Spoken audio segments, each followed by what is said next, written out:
Lynn uses a wheelchair to compensate for her reduced mobility, but that doesn't stop her from getting out and about.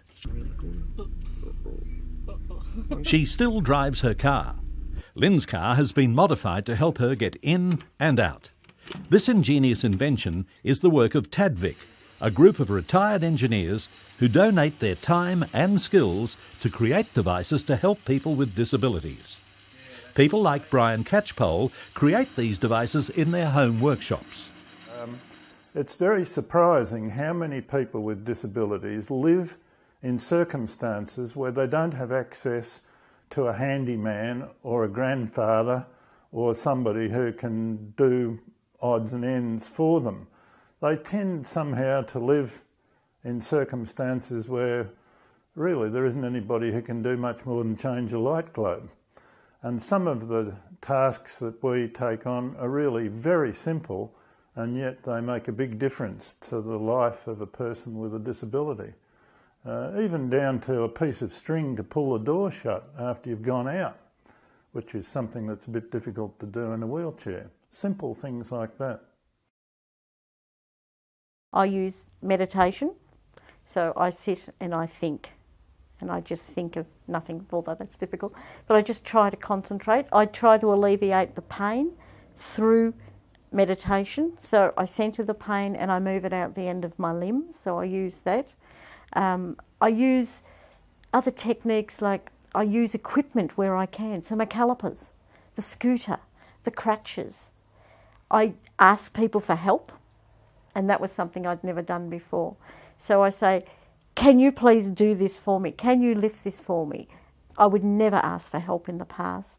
In the shopping centre, I would get people to pass things, whereas in the past I would try to climb up the shelves and get things down, because you can't ask for help. Always ask for help. Many of the aids that Trish uses are on display at organisations like the Independent Living Centre. They can offer advice on the best ways of enhancing independence and quality of life. Many people have also benefited from attending polio support groups. Then I read about a meeting for people with post-polio, something I'd never heard of, and I thought, oh no.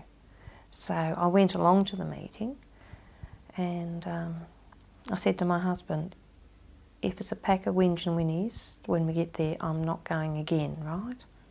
But in actual fact, I've learnt so much information from going to those meetings and sharing experiences, and like I can go back probably 25 years and say, that's when it started. But you just forget. You just forget about it when it's gone.